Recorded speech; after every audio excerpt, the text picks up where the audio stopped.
Alléluia. Gloire à Dieu.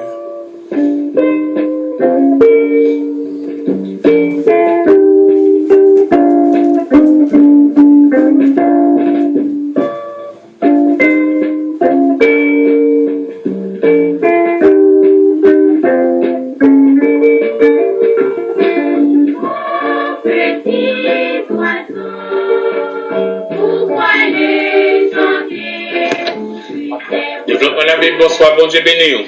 Et bonsoir, frère Fito, la paix de Dieu avec vous. Ou même tout pasteur, moi, bon Dieu béni.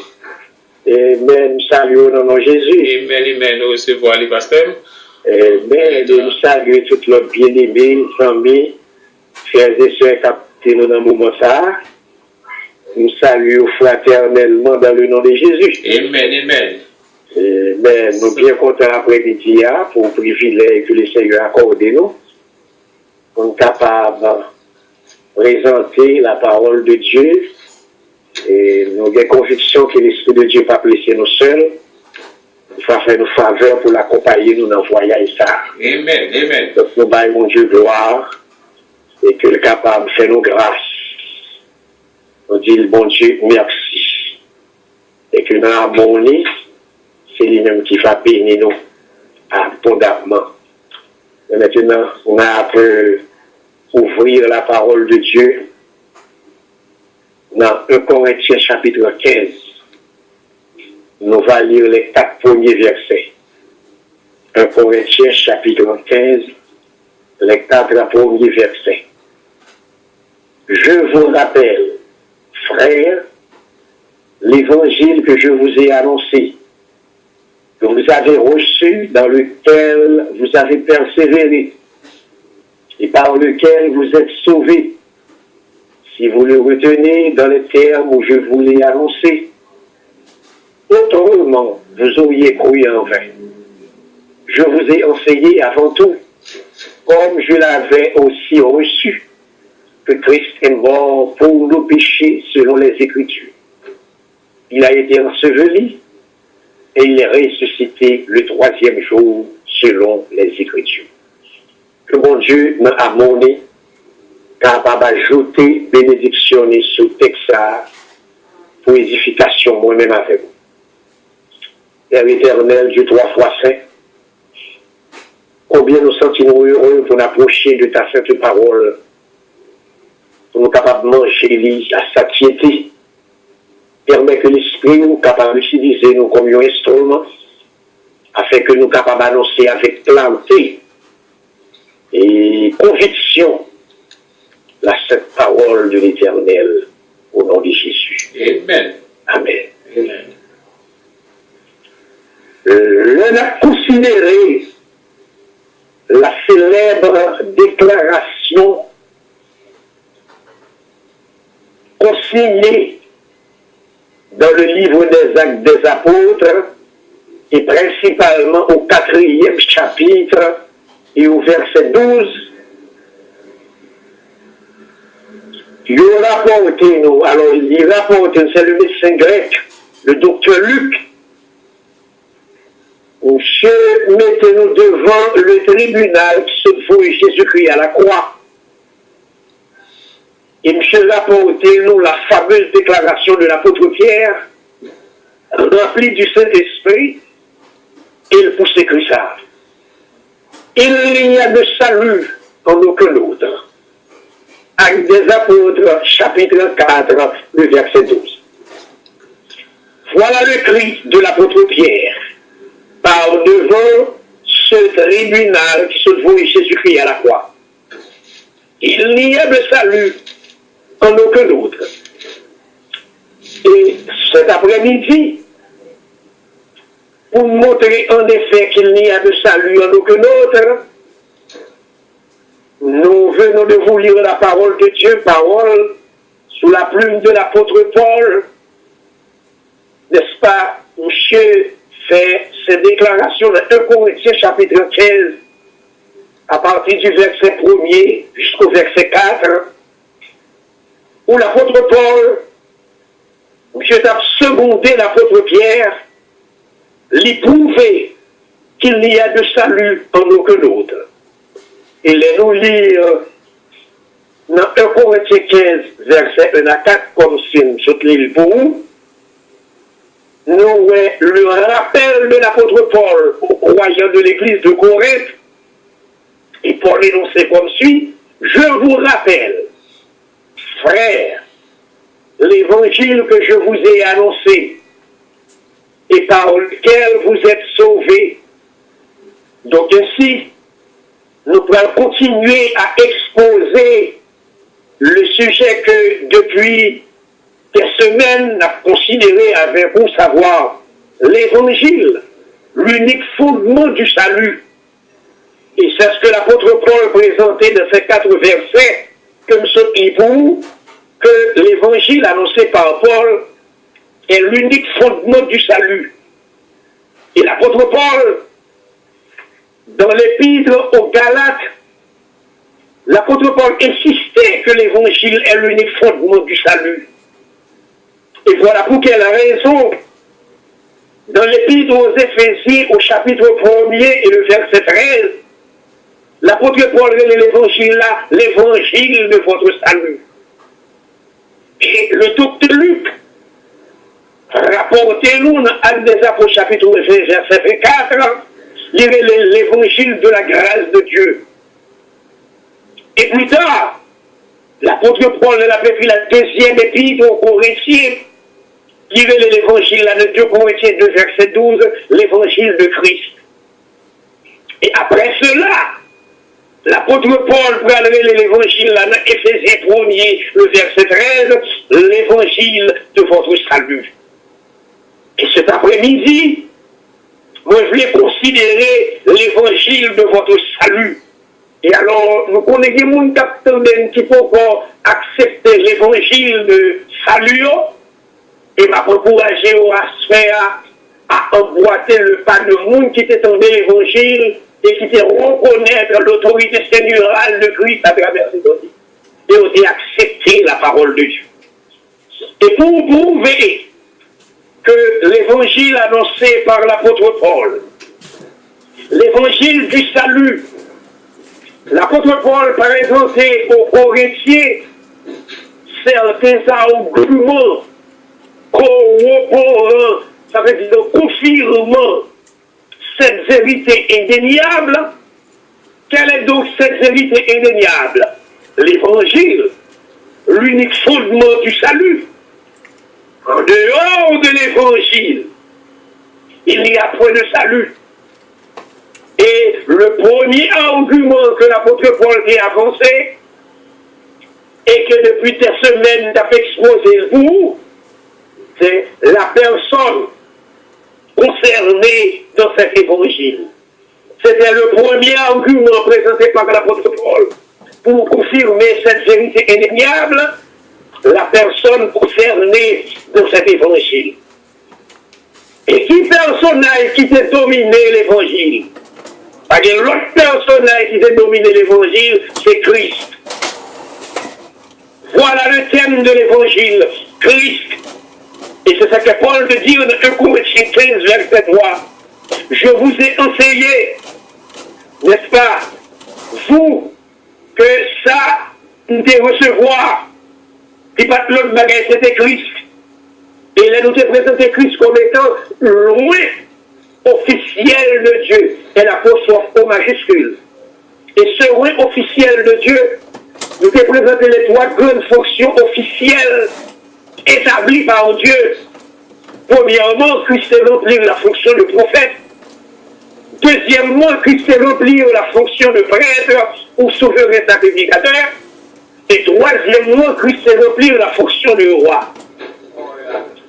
Donc, après-midi, nous voulons considérer le deuxième argument présenté par l'apôtre Paul, confirmant cette vérité indéniable. L'évangile est l'unique fondement du salut. Donc, le deuxième argument présenté par l'apôtre Paul, qui ça constituait le deuxième argument présenté par l'apôtre Paul. Et voilà, ça va constituer le deuxième argument présenté par l'apôtre Paul, c'est ça nous les 2 piliers fondamentaux de cet évangile. Voilà ce qui constitue le deuxième argument présenté par l'apôtre Paul aux chrétiens de Corinthe, les deux piliers fondamentaux de cet évangile. Donc ici cet après-midi, c'est sujet ça que je veux exposer, les deux piliers fondamentaux de cet évangile. Maintenant, sur quoi ou sur quelle base l'évangile a reposé? Et l'apôtre Paul de dire, l'évangile a lui reposé sur deux piliers fondamentaux. Et après-midi, on va analyser ces deux piliers avec vous. Et tout d'abord, l'apôtre Paul nous a présenté la nature de ces deux piliers de les versets 3 et 4 du 10e chapitre de la première épître aux Corinthiens. Ah, c'est très important. Et là, texte a dit ces deux piliers, comme on met Léo après-midi, donc ces deux piliers sont appelés la mort de Christ et la résurrection de Christ. Voilà les deux piliers sur lesquels se repose l'évangile du salut. Et après cela, l'apôtre Paul soulignait encore l'importance primordiale de ces deux piliers fondamentaux. Et quelle est donc l'importance primordiale de ces deux piliers fondamentaux? L'enseignement de Paul aux Corinthiens. Et nous lisons 1 Corinthiens chapitre 15, le verset 3. Je vous ai enseigné avant tout. Maintenant, il faut parenthèse. Je vous ai enseigné avant tout. Le premier enseignement de l'apôtre Paul aux Corinthiens, je vous ai enseigné avant tout. Regardez l'expression avant tout. Littéralement, l'expression veut dire avant toute chose. Ou bien en premier lieu. Voilà pour quelle raison. Dans beaucoup de versions françaises, je vous ai enseigné avant toute chose. Ou bien encore, je vous ai enseigné en premier lieu. Et la question se pose maintenant, quel a été le premier enseignement de l'apôtre Paul avant les autres enseignements? Voilà ce que Paul devait faire comprendre aux Corinthiens. Les Corinthiens de leur côté, ils étaient glorifiés des autres enseignements de Paul.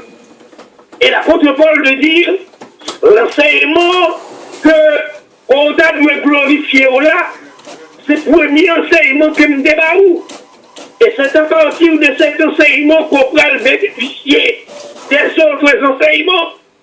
Donc maintenant, la question se pose, quel a été le premier enseignement que Paul a enseigné aux chrétiens de Corinthe? C'est-à-dire l'évangile se reposant sur deux piliers fondamentaux. L'évangile, voilà le premier enseignement que l'apôtre Paul débarque. L'évangile, il reposait sur deux piliers fondamentaux. Et quels sont donc ces deux piliers fondamentaux? La mort et la résurrection de Jésus-Christ. Et pour comprendre ça à cela, il faut aller dans 1 Corinthiens chapitre 2, à partir du verset 1er jusqu'au verset 5. L'apôtre Paul veut dire, dans sa lettre aux Corinthiens, pour moi, frère, lorsque je suis allé chez vous, il a dit pour la première fois, ce n'est pas avec une supériorité de langage ou de sagesse que je suis allé vous annoncer le témoignage de Dieu. Paul appelle l'évangile le témoignage de Dieu. Ici. Mais dans 1 Corinthiens 15, Paul, l'évangile là, l'évangile que je vous ai annoncé, il est le témoignage de Dieu, ou bien l'évangile de la grâce de Dieu.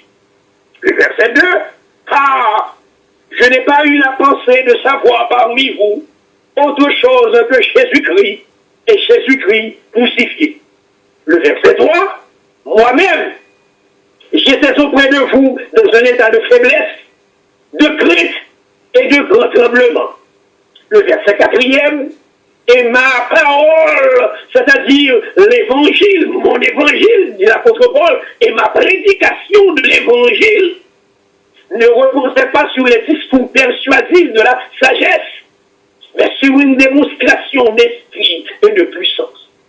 Le verset 5, afin que votre foi, voilà le but suprême de la prédication de l'évangile de grâce, c'est de fonder la foi salvatrice. Donc, n'importe qui qui sauvait, et que mon Dieu m'ait donc coupé pour bailler la parole là, le but suprême de la prédication de l'évangile de grâce, c'est de fonder la foi salvatrice.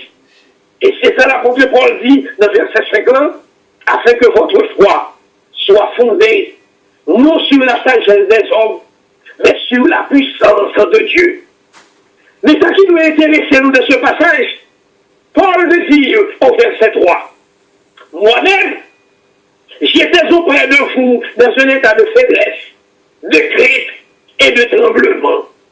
Faisons une petite parenthèse sur cette confession de Paul. L'apôtre Paul confessait à Corinthe dans quel état qu'il te trouvait. Et dans quel état Paul te trouvait? Paul trouvait dans un état de crainte. Maintenant la question se pose, comment expliquer cet état de crainte de Paul si violent avant sa conversion, de Paul si fougueux. Et Paul trouvait la Corinthe dans un état de crainte, de tremblement. Comment expliquer cette crainte de l'apôtre Paul? Premièrement, ça qui a provoqué ça chez l'apôtre Paul, c'était l'opposition des Juifs. Ah, mais ça a provoqué une crainte dans l'esprit et dans la pensée de Paul, l'opposition des Juifs. Les Paul arrivait à Corinthe, Paul trouvait une colonie juive. Et qui ça, cette colonie juive d'abattement de l'apôtre Paul? Parce que l'homme d'abattement de l'apôtre Paul, des miracles. Et c'est ça que tout côté des miracles ou est foule. Je ne sais pas un miracle, mais moi-même, je reconnais et mettre l'accent. Le premier miracle que le ciel a prouvé, c'est le miracle du salut. Le miracle de la résurrection. Et c'est pas sans raison au gros auteur qui écrit, il fallut ce miracle pour créer les cieux, placer en orbite les astres radieux. Mais pour nous délivrer de nos péchés, il a fallu un plus grand miracle. Toutes sortes de miracles importants, mais pour moi-même en tant que prédicateur et d'autres confrères, le plus grand des miracles, c'est le miracle de la résurrection, quand les pécheurs l'a sauvé par grâce. Donc, qui ça, cette colonie juive t'attend de l'apôtre Paul des miracles. Et Paul lui-même, il a porté tout ça dans 1 Corinthiens chapitre 1er, verset 22. Les Juifs demandent des miracles.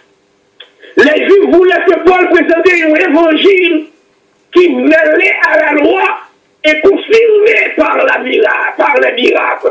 Voilà l'exigence à laquelle les Juifs se soumettent l'apôtre Paul. Or, Paul n'a rien aucun intérêt pour la soumettre aux exigences de cette colonie juive. Les Juifs devaient que Paul présentait un évangile qui mêlait avec la loi. Et non seulement pour l'évangile mêlé à la loi, mais pour l'évangile que Paul a présenté mêlé à la loi, confirmé par les miracles.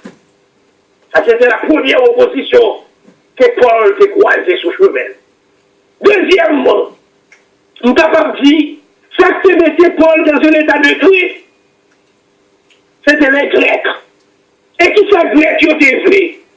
Grecs, ils étaient vrais un évangile mêlé avec la sagesse humaine. Et c'est ça que faut nous dire pour nous. Les lois présentent l'évangile pour ne pas trop philosopher, ni ou ni loin. Et pour nous connaître que la sagesse humaine va mener au monde loin. La sagesse humaine pas qu'à sauver un homme, non. La sagesse humaine pas qu'à éclairer un homme, non. La sagesse humaine est capable d'éclairer dans certains domaines, mais quant au salut, quant à la révélation de la parole de Dieu, nous ne sommes pas capables de fluctuer sur la sagesse humaine. Et c'est ça que les Grecs exigeaient de l'apôtre Paul. Un évangile qui mêlait avec la sagesse humaine. Et toujours dans le verset 22, dans 1 Corinthiens 1er, Paul me dit, les Grecs cherchent la sagesse. Donc voilà l'auditoire de l'apôtre Paul. Arrivé à Corinthe, les Juifs demandent des miracles, les Grecs approchent chercher la sagesse humaine. Et c'est ainsi que que l'évangile de Paul a été méprisé par les Juifs aussi bien que par les Grecs. Et ça fait Paul trembler. Et que les bagages qui sont guéris quand tu fais le ministère, il faut trembler, oui. Paul tremblait. Et que les bagages ont constaté qu'il y a des obstacles, il faut trembler. L'apôtre Paul tremblait. Mais il faut nous faire une parenthèse davantage. Et qui maintenant à Corinthe, ça relève la vie sociale des Corinthiens. Corinthe, la capitale commerciale de l'Italie, Athènes, la capitale intellectuelle de l'Italie, mais Corinthe, une cité riche et prospère, mais Corinthe est aussi la capitale de la dépravation comme États-Unis et le monde entier. Bagay nous, on a fait, c'est ma bagay nous, on a fait chambre de l'ouest. Et je dis à la plus mal que ça, c'est pour le vivre, notre dépravation corinthienne. Et l'homme qui est allé à Corinthe pour se dépraver. Et Paul a vu le peuple qui plongeait de la sensualité grossière. La Bible pas dit qu'il était comme bouche à mettre, et c'est ça qu'a fait Johnny dans le monde entier. Et Paul tremblait devant des gens qui réclamaient de leur grande philosophie de la sagesse humaine, qui te prend plaisir de la sagesse humaine, mais ce peuple, moralement, il était plongé au dernier degré de la sensualité grossière. Et je dis un peu mal, ça m'a Bible dit. Et l'apôtre Paul pensait que son évangile va pas lui bien adapter à ce genre de situation. Ce peuple pour lequel l'évangile de grâce semblait pas bien ou effet. Paul pensait que l'évangile n'est pas capable d'adapter à la mentalité grecque. Ce peuple sensuel, ce peuple dépravé. Et je dis à Alpima, avec mon t'a changé de section, Paul pas que ça, pour Paul t'a pris mal, je dis, c'est vrai avoir comme prédicateur face à Paul pas voyons. Et l'apôtre Paul le dit, est-ce que mon évangile est puissant? Est-ce que l'évangile m'a prêché à pas capable de lâcher ce peuple de cet état de bassesse humaine?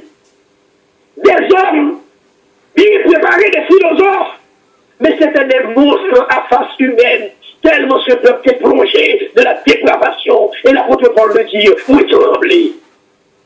À moins qu'on pas un chrétien solide, ou à vivre dans nos pays, où c'est l'immoralité grandissante. La sexualité est devenue aussi chouette pour tout professeur, pour tout le monde. Pour que ça va pas bouleverser. Et on a cherché seulement l'argent pour le peuple parce que ils ont certaines prospérités. Mais nous voyons que le peuple ça l'y plonger dans la dégradation morale. Et l'apôtre Paul bouleversé, mais il n'a pas dit quelle réaction qu'il va le faire. Et Paul a dit le comportement des chrétiens de Corinthe qui plongeait dans la dépravation morale. Paul tremblait. Et c'est à ce moment-là, Paul vient par jouer l'encouragement. Et qui la fille qui peut encourager l'apôtre Paul à continuer à prêcher l'évangile du salut. Jésus-Christ. C'est-à-dire, quel que soit son monde humain, le ministère, depuis c'est Jésus qui voyons, la accompagnons dans tout problème. Les Paul voulaient porter le découragement pour ne pas prêcher l'évangile du salut, et puis pour le monde qui vient encourager. Mais qui est-ce qui vient encourager l'apôtre Paul? Jésus-Christ. Christ, la personne dominant l'évangile. Le thème de l'évangile de Christ, il vient mis à l'apôtre Paul. Le Actes des Apôtres, chapitre 18. Le docteur Luc l'a porté pour nous. Lorsque l'apôtre Paul était tremblé, il est à Corinthe, et Paul, par contre, qui saleté me fait? Et la Bible nous dit dans Actes des Apôtres, chapitre 18. C'est-à-dire que l'apôtre Paul était tremblé, et puis dans une nuit, Paul a une vision, et même, les bons dieux voyants, ça va accompagner. Et puis ces bons dieux voyants, ils sont petits au sol. Paul était tremblé, c'est vrai, mais dans la nuit, Paul a une vision. Et quelle vision que Paul a gagnée? Le docteur Luc l'a porté dans Actes des Apôtres, chapitre 18, verset 9. Tandis que Paul tremblait, le Seigneur dit à Paul en vision, Amen. Pendant la nuit, ne crains point, mais parle. Cet évangile que tu prêches, Paul, l'évangile l'évangile de Jésus, Christ crucifié, Christ ressuscité, c'est l'évangile du salut. Paul, ne s'était pas fait silence, Paul, prêchait. Le verset 10, t'as Christ de dire, je suis avec toi, et personne ne mettra la main sur toi pour te faire du mal. Ah, Paul, Jésus dit Paul parlait. Et pour qui ça Jésus dit Paul parlait? Car j'ai un peuple nombreux dans cette ville. Vous voyez qui problème là, je vois l'évangile l'a prêché. Les paroles là, pas annoncées, c'est toutes sortes de problèmes présentés comme obstacle. Mais l'Éternel a progressé sur obstacle, là, c'est pour l'évangile l'a prêché. L'évangile l'a prêché, l'évangile l'a pas capable de prêcher, c'est le dernier temps nous y est. Et Jésus dit Paul, nous parlons de la ville, nous gardons nos villes ça. C'est comme si Jésus a dit que la communauté, nous peuple nombreux, nous avons le Canada captionné, nous avons la France captionnée, nous avons l'Afrique captionnée, nous avons la République dominicaine captionnée, nous avons le New York, nous avons le Bonaï, nous avons tout côté captionné. Pour les paroles là, nous peuple nombreux de cette ville. Et le verset 11, Paul demeura 1 an et 6 mois, Amen, enseignant parmi les Corinthiens la parole de Dieu, l'évangile de la grâce salvatrice. Et c'est ainsi, pendant 1 an et 6 mois, en peine, l'apôtre Paul plantait une grande église à Corinthe, pour l'église qui s'est bâtie sur l'évangile du salut. Ma construction, c'est l'évangile où a bâti. Paul plante l'église à Corinthe, et l'église a bâti sur l'évangile du salut. Et Jésus-Christ est venu. Voilà ça qui a encouragé l'apôtre Paul. Et voilà pour quelle raison l'apôtre Paul veut dire dans 1 Corinthiens chapitre 15. Paul fait le résumé de son évangile. Dans 1 Corinthiens chapitre 15, versets 3 et 4. Je vous ai enseigné avant toute chose. J'étais dans la crainte, dans le tremblement. Je ne pensais pas que mon évangile ait pu vous arracher dans l'état où vous êtes. Mais Jésus-Christ est venu. Il m'a dit, prêche cet évangile, car j'ai le grand peuple de cette ville. Et c'est ainsi que j'ai été la caille pendant 1 an et 6 mois. Et aujourd'hui, voici une église qui plantait à Corée pour démontrer la puissance salvatrice de l'évangile de Jésus-Christ. Il y a puissance dans l'évangile là. Amen. C'est pas vous qui appelle, c'est pas vous qui appelle, c'est pas eux qui démontrent la puissance là. Donc voilà pour quelle raison l'apôtre Paul de dire, je vous rappelle, frère. Et Paul est venu avec cet argument solide. Et quel est donc cet argument solide que Paul vient avec? Nous sommes répétés pour vous les 2 piliers fondamentaux de cet évangile. Eh bien, cet après-midi, m'a essayé d'analyser, n'est-ce pas, rapidement, s'il y a possibilité, ces 2 piliers. Pour quelle raison ces 2 piliers? La mort de Christ et la résurrection de Christ. Ils constituaient les 2 piliers fondamentaux de l'évangile. Et tout d'abord, voyons le premier pilier fondamental. Et quel est donc le premier pilier fondamental de l'évangile? La mort de Christ. La mort de Christ. 1 Corinthiens chapitre 15, le verset 3. Je vous ai enseigné avant tout, comme je l'avais aussi reçu, que Christ est mort pour nos péchés. Voilà le premier pilier fondamental de l'évangile. Pour quelle raison l'évangile l'a bâti sur ce pilier est l'unique fondement du salut. Christ est mort pour nos péchés. Et qui ça peut la conseiller par cette déclaration? C'est la première raison que Paul avancer. Et quelle est donc la première raison que Paul avancer? Christ est mort pour nos péchés. Corinthiens, mes frères, je vous rappelle que Christ est mort pour nos péchés. Établissant ici le premier pilier fondamental de l'évangile, l'unique fondement du salut. Christ est mort pour nos péchés. Pour quelle raison la mort de Christ est un pilier fondamental de l'évangile? Dans cette petite phrase que nous venons de lire. Christ est mort pour nos péchés. L'apôtre Paul m'a 2 raisons. Il y a 2 raisons à cela. Christ est mort pour nos péchés. On voit tout d'abord la première raison de l'apôtre Paul. La première raison que l'apôtre Paul baille, c'est que la mort de Christ a une valeur substitutive. Voilà la première raison. La mort de Christ a une valeur substitutive. La mort de Christ est une substitution. Christ est un substitut. Regardez Christ. Il est mort pour nous. Mettez-le comme ça. Christ est mort pour nous. Restez là. Pour nous. Analysons cela. Christ est mort pour nous. Pour montrer la valeur substitutive de la mort de Christ. La mort de Christ est une substitution. Christ est mort à notre place. Voilà le sens de l'expression. Christ est une substitution. La mort de Christ, ça veut dire Christ est mort à notre place. Et voilà pour quelle raison son évangile est l'unique fondement du salut. Pour nous, l'adjectif possessif non, c'est un adjectif de la première personne du pluriel. Et cet adjectif correspond au pronom personnel nous de la première personne du pluriel. Donc, on est capable de remplacer au nom par pour nous. Christ est mort pour nous. Voilà ce que Paul veut dire par là. Christ est mort pour nous. Ça veut dire qu'il a pris notre place. Et voilà pour quelle raison, dans l'épître de Paul aux Romains, au chapitre 5 et au verset 8, l'apôtre Paul le dit, mais Dieu prouve son amour envers nous, parce que lorsque nous étions encore des pécheurs, Christ est mort pour nous. Voilà le sens de pour nous de Paul que nous sommes capables de remplacer par pour nous. Christ est mort pour nous. Voilà la substitution. Donc, la mort de Christ est une substitution.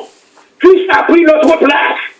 Voilà pour quelle raison, bien avant cela, Christ, debout, il dit avec fierté, le Jean 5, verset 24, Christ dit, en vérité, je vous le dis, celui qui écoute ma parole et qui croit à celui qui m'a envoyé à la vie éternelle et ne vient pour un jugement, mais il est passé de la mort à la vie.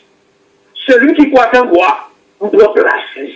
Donc, le jugement qui t'a dû atteindre, vous savez, il tombe sur Christ. Et ça que le prophète Esaïe, de son temps, où je rapportais nous dans Esaïe 53, verset 5. Et cet Esaïe était surnommé par le corps rabbinique d'alors, n'est-ce pas, le prince des prophètes. Et Esaïe rapportait nous dans Esaïe 53, verset 5, le châtiment qui nous donne la paix est tombé sur lui. Donc, il a pris notre place. Et puisqu'il prend place nous pas dit pour aller en jugement, béni soit l'Éternel, jugement pas pour moi. Nous qui va capter l'aime là, qui pas converti, ou bien pour parler devant le grand trône blanc, et leur parler devant le grand trône blanc, pas bien avocat avec vous. Mais moi, et les autres croyants en Christ, nous déjà avons un avocat, qui a plein de causes. Donc le jugement de Dieu va pas la faire nous, et qui s'accapte nous, la vie éternelle, nous gagnons, déjà la continue de gagner, le salut éternel. Et voilà pour quelle raison l'apôtre Paul nous dit, Christ est mort pour nous comme substitut. Et nous avons une illustration de cela dans Genèse chapitre 3, la restauration d'Adam et Ève. Lorsque mon Dieu a restauré Adam et Ève, Dieu a posé un acte de substitution. C'est là que nous gêne le premier acte de la substitution, fils de Jésus-Christ. Là, nous lisons dans Genèse chapitre 3, verset 21. L'Éternel Dieu fit à Adam et à sa femme des habits de peau et il les en revêtit. Regardons quelque chose. C'est un passage qui est trop riche. Nous ne pouvons pas fouiller. La restauration d'Adam et Ève. Ils ont péché. Et mon Dieu dit, le jour où nous mangeons fouillard, nous avons mouru. Le salaire du péché, c'est la mort. Et quand Adam péché, mon Dieu descend. Et lorsque bon Dieu descend, le coupable, il place, c'est toujours normal. Et Dieu dit, oh non, venez après le jugement. Vous remarquez que ce jour-là, on Dieu ouvre un procès. Un procès avec Adam. Un procès avec Ève. Mais Dieu n'a pas fait de procès avec les enfants, ni avec Satan. C'est très important. Dieu n'a pas de procès avec Satan. Il va procès exactement avec celui qui croit en lui et qui est coupable. Dieu a ouvert le procès. Et il prononçait le verdict accablant, la mort, la peine capitale. Remarquez, Dieu n'a pas prononcé la peine capitale sur Adam et Ève après le procès. Et qui ça, mon Dieu fait dans Genèse 3, verset 21. Là, nous joignons le premier sacrifice sanglant. Dieu fit des vêtements de peau. Donc ici, un animal est mort à la place d'Adam et Ève. Un innocent, l'animal innocent, est mort à la place d'Adam et Ève. Dieu a revêtu Adam et Ève des peaux de cet animal innocent, type de Jésus-Christ à la croix du calvaire, porte sur lui, péchez-nous. Donc l'innocent payé pour le coupable, Jésus-Christ. Et l'apôtre Paul le dit, l'évangile de Christ. Christ est mort pour nous. Il a pris notre place. Donc voilà pourquoi, lorsque on croit, c'est la base de la foi qui nous aide à bénéficier de cela. Lorsque on croit maintenant, on ne va pas aucune crainte, on ne va pas aucun tremblement, on ne va pas aucune peur de Dieu, parce que vous êtes passé de la mort à la vie. Parce que Christ a pris votre place. Donc voilà la première raison de la mort de Christ. La mort de Christ est une substitution. Et Paul le dit dans 1 Corinthiens chapitre 15, verset 3. C'est la première raison. Mais la deuxième raison qui fait que la mort de Christ est le premier pilier fondamental de l'évangile. La deuxième raison maintenant, pour nos péchés. Pour nos péchés. Donc ici, la mort de Christ est visée à l'expiation. Donc la mort de Christ est une expiation. La mort de Christ, c'est vrai, de première raison, son substitution pour nous. Mais la mort de Christ est une expiation pour nos péchés. Jean chapitre 2, verset 1 et 2, l'apôtre Jean nous dit, mes petits enfants, je vous écris ces choses afin que vous ne péchiez point. Et si quelqu'un a péché, nous avons un avocat auprès du Père. Christ est un avocat. Un avocat, c'est quelqu'un qui est appelé auprès de l'autre pour assurer sa défense et sa plaidoirie. Jésus est notre avocat, dit mon Dieu merci. Ou avocat qui défend nous devant le trône céleste. Et puisqu'il est avocat nous, auprès de Dieu le campé, il fait nous connaître nous coupables. Ou maison avocat, le péché perdu t'attendait, ou maison avocat. Et cet avocat, il peut plaider coupable. Elle me dit tout avocat, premier réflexe que mon client que on peut le défendre, c'est la présomption de l'innocence de client. Et pourtant, c'est différent de la part de Christ. Christ a aligné au rang des avocats menteurs, au rang des avocats audacieux. Christ veut dire à son Père, nous coupables. Et Christ dit nous, les coupables. Elle va plaider que nous coupables. Mais lorsqu'elle finit de plaider nous coupables maintenant, il va la laisser à son Père. Et qui ça le dit? Papa, nous coupables, c'est vrai. Mais n'oubliez pas nos provisions pour nous-mêmes. Bon sang expiatoire, le verset 2. Il est lui-même une victime expiatoire pour nos péchés. C'est un mot dans la Bible qui fait couler beaucoup d'encre parmi les théologiens. Le mot substitut, aussi il y a des théologiens qui condamnent cette affaire de substitution, cette affaire d'expiation. Tous certains théologiens qui malhonnêtes, ils ont pensé que c'est un acte immoral. Mais c'est pertinent. Mon innocent a payé pour le coupable, ça va dans le fait. Et nous venons des théologiens qui combattent cette mort de Christ comme substitution et comme expiation. Pour quelle raison? Il ne faut pas fouiller assez le mot expiation. Ce terme est tellement large, lorsqu'on prend bien le plus souvent dans certaines versions, on va chercher son mot expiatoire, on est capable de trouver propitiatoire, car le mot propitiatoire veut dire exactement qui rend propice. Voilà le sens de propitiation, qui rend propice, qui rend Dieu propice à vous-même, qui permet que Dieu soit capable d'approcher de vous-même, non pas de la colère, mais dans l'esprit de miséricorde, parce que l'expiation que ça rend propice, la propitiation de Jésus-Christ a apaisé la colère de Dieu. Donc la mort de Christ a apaisé la colère de Dieu. Pour quelle raison? Parce que cette colère il est tombée à la croix sur Christ. Colère mon Dieu est tombée sur Christ. Et c'est que Christ est tombé à la croix du calvaire, l'une des paroles célèbres que Christ prononçait à travers les 7 déclarations. Il dit, mon Dieu, pourquoi m'as-tu abandonné? Pour la première fois de ma vie, tu m'as abandonné. Tu es en colère contre moi. Jésus dit, maman, pour qui ça? C'est mes papas de dire, parce que tu es une victime expiatoire. Voilà pour quelle raison que ma colère contre vous-même. Ou sont victimes expiatoires, ou doivent rendre propice aux pécheurs. Et pour comprendre cela très bien, nous pas suffisamment de temps matériel, mais il faut aller dans le tabernacle, dans le désert, dressé par Moïse, dans la vie des Juifs, qui ont fait, qui te fait trembler. C'est ça, Lévitique chapitre 7. C'est ça, nous, la fête des expiations, qui était annoncée annuellement, où tu ne passes une année à pécher devant Dieu, où il était Dieu, on mettait en colère, et mon Dieu est capable de battre tout, mais c'est passé ce jour-là, à la fête des expiations. Tandis que le peuple, il était au dehors, il était dans la crainte, il était dans la peur, le jour des expiations. Et ciel te tournait vers qui? Ciel te tournait vers le souverain sacrificateur. Et le souverain sacrificateur lui-même, il tremblait aussi.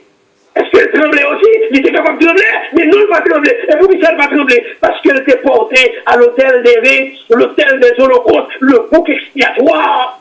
Le bouc expiatoire l'est approché lorsqu'elle a fini confesser les péchés sur la tête du bouc expiatoire. Et il posait main sur la tête du bouc expiatoire. Le bouc expiatoire, c'est une sorte de bouc émissaire qui a porté le péché des enfants d'Israël. Et voici que ce bouc expiatoire l'immolait à l'autel des raies. Et malgré l'immolation, le peuple n'a pas senti la laisse de Yohan a tremblé. Et c'est à ce moment-là, le souverain sacrificateur, il ramassait le sang du bouc expiatoire, il entrait, il traversait le lieu saint. Et après, s'il traversait le lieu saint, il traversait dans le lieu très saint. Et il arrivait dans le lieu très saint, il objet qui est l'ail de l'alliance. Et sur l'ail de l'alliance, le couvercle d'or, appelé le propitiatoire d'or. Voilà d'où vient ce grand mot qui bouleversait les théologiens. Propitiation, expiation, le bouc expiatoire, le sang et le souverain sacrificateur. Ou un souverain sacrificateur a regardé le couvercle d'or. L'or, symbole de la divinité, type de Jésus-Christ, qui va le rendre Dieu propice. Donc ici, le souverain sacrificateur, il est toujours tremblé. Parce que, à chaque extrémité, voilà un chérubin aux ailes déployées, l'exécuteur du jugement de Dieu, et les ailes toujours déployées, prêts à exécuter le jugement de Dieu, mais leur tête reste baissée. Et c'est ça consoler le cœur du souverain sacrificateur. Tête baissée. Tête baissée tournée vers quoi? Les tourner vers le couvercle d'or, vers le propitiatoire d'or, tête baissée, et à regarder, il y a ton bagaille, la voie d'erreur, et puis il y a volé. Et qui ça au mais qu'on va faire qui retenu la puissance de leur vol. Et qui ça retenu la puissance de leur vol? Le sang du bouc expiatoire est répandu sur le couvercle d'or, arrêtant la puissance du vol des chérubins. Et qu'on bagaille encore dans Genèse chapitre 3, les chérubins qui étaient barrés l'entrée du jardin d'Éden étaient armés. Voilà, pas à l'entrée pour t'aller manger fouillard. Mais dans le lieu dressé du tabernacle, les chérubins étaient désarmés, et ils sont l'éternel. Qui s'est désarmé les chérubins dans le lieu dressé? La puissance de Christ a désarmé les chérubins. Et voilà pour quelle raison Paul le dit, il est mort pour nos péchés. Et l'apôtre Jean le dit, il est une victime expiatoire pour nos péchés, qui a arrêté le jugement de Dieu. Voilà pour quelle raison l'évangile que nous prêchons est une puissance de vie, parce qu'elle retient le jugement de Dieu. Voilà pour quelle raison Paul le dit, je vous rappelle, frères, que l'évangile que je vous ai annoncé est tellement puissant que l'empêcher la colère de Dieu de tomber sur vous. Et voilà pour quelle raison le souverain sacrificateur, lorsqu'il sortit du lieu dressé, il paraît devant le parvis du tabernacle, et puis il va répondre la bénédiction sacerdotale, le Nombre, chapitre 6, à partir du verset 24, et qui s'appelle ça dit, que l'Éternel te bénisse, et qu'il te garde, verset 25, que l'Éternel fasse suivre sa face sur toi, et qu'il t'accorde de sa grâce, verset 26, que l'Éternel tourne sa face vers toi, et qu'il te donne la paix, verset 27. C'est ainsi que mettait non l'Éternel sur les enfants d'Israël. Parce que, une bénédiction qui sortit du lieu dressé, elle tombait au dehors. C'est que la colère de Dieu est apaisée envers eux-mêmes. Voilà pour quelle raison il est mort pour nos péchés. Et c'est ça que fait plus tard, à la résurrection de Christ, puisqu'elle peut commenter dans le tabernacle céleste, où elle a déposé son sang dans le lieu spirituel, c'est ça qu'elle a croisé avec Marie-Madeleine sur son chemin. Marie-Madeleine voulait retenir le Seigneur Jésus dit non, pas qu'aimer, parce que nous pouvons montrer faire mon Père, votre Père. Allez-y, mes frères, il y a chemin Galilée. Et les Jésus montait, n'est-ce pas? Et puis il a déposé sang de la tabernacle éternel, et le ciel l'a ouvert pour Jésus faire son entrée, et le Jésus a rentré, le Père l'a regardé, et puis vous a rentré, non avec le sang des boucs et des boucs, et des veaux, mais avec son propre sang. Et l'Éternel font déclaration, il dit, c'est vous qu'on sauve, ma paille aux rédemption éternelle. Et après le signe déposé sang, Jésus descend. Et là, il descend maintenant, il allait à la chambre, côté les disciples le souverain sacrificateur, selon l'ordre de Melchisédek, et puis il descend. Là, il paraît devant. Il dit, la paix avec nous. De même que le souverain sacrificateur, qui prononçait des paroles de bénédiction sacerdotale sur les enfants d'Israël, à la sortie du verset, pour le paraître dans le parvis. De même que Jésus-Christ, il sortit de la tabernacle éternelle, et puis il entrait dans la chambre, et puis il dit, la paix avec vous. Voilà le premier pilier fondamental sur lequel reposait la mort de Christ, sur lequel reposait le fondement de l'évangile, la mort de Christ. Et la semaine prochaine, nous pourrons analyser le deuxième pilier fondamental de l'évangile du salut, la mort de Jésus-Christ. Il est vrai, enseignement après-midi à l'étape à 99%. Concernant les croyants sauvés par le sang de Christ. Pécheur là, le seul acte qu'il a posé, c'est reconnaître la valeur du sang de Christ qui était versé à la croix du Calvaire, et vous l'acceptez d'être purifié par ce sang, mais auquel cas, la mal pour lui, mais ça la plus concerner les perdus, et son bagage qui normal, met accent sur la mort de Christ, avec deux raisons fondamentales. Et la semaine prochaine, nous pourrons analyser le deuxième pilier fondamental de l'évangile du salut. Si toutefois tu as un pécheur perdu, alors pécheur n'a pas étonné de nous le pécheur perdu. Nous-mêmes, qui chrétiens, nous étions tous des pécheurs repentis, des pécheurs perdus comme vous. Mais nous finissons la parole de Dieu, l'Esprit de Dieu convainc nous par péché de jugement et de justice. Et nous venons reconnaître l'autorité seigneurale de Christ, nous accepter comme notre sauveur personnel. Depuis lors, nous cessons d'être pécheurs perdus, nous venons porter ce titre pécheurs repentants. Donc, nous sommes devenus pécheurs repentants. Mais si vous étiez dans le statut pécheur perdu, et laissez à la prise pour nous, là, nous allons bénéficier de la grâce de l'enlèvement, on va prêter sur la terre. Et la mal pour, bagaille qui est réservé après l'enlèvement de l'église, ou pas payer ça. Donc, si vous péchez captandez, les radios, et Dieu t'avait accepté Jésus-Christ comme sauveur personnel, c'est pas aucun autre monde qui était mort pour vous, mais c'était Christ qui était allé à la croix du Calvaire, qui t'a accepté de mourir à notre place. Et c'est ça que nous avons commencé avec la déclaration célèbre de l'apôtre Pierre, rapportée par le médecin grec Luc, dans Actes des Apôtres, chapitre 4, verset 12, il n'y a de salut en aucun autre. Il n'y a sur le ciel aucun autre nom qui ait été donné par lequel nous sommes capables de sauver. En bas ciel bleu, c'est pas ni Marie, c'est pas ni Joseph, c'est pas ni Jean, c'est pas ni Moïse. Seulement Jésus. C'est pas ni Mahomet, ni Allah. Seulement Jésus capable de sauver nous. Donc, on est là, et frère Fito, la semaine prochaine, nous allons analyser le deuxième pilier fondamental de l'évangile du salut. Que bon Dieu bénisse abondamment et nous a encouragé. Si bien monde qui t'a intervenu, si bien possibilité, si bien moyen, vous êtes exactement dans la ligne côté nous hier, à changer sujet. Que mon Dieu bénisse abondamment. Alléluia. Pasteur, excusez-moi pour aller. Il y a une question dans l'Assemblée demander. Excusez-moi si je m'en donne. Est-ce que vous êtes membre de l'église baptiste de Cité et Pasteur Neuré? Vous êtes membre de l'église Pasteur Neuré? Si vous êtes membre dans l'église de baptiste Pasteur Neuré? Tout à l'heure qui ça le dit, moi. Tout à l'heure, chef. Oui. Moi, je ne sais pas de nom, c'est ça là. Bon, ok. J'avais plutôt, ok, moi, est-ce que... Tout à l'heure, Fito. D'accord.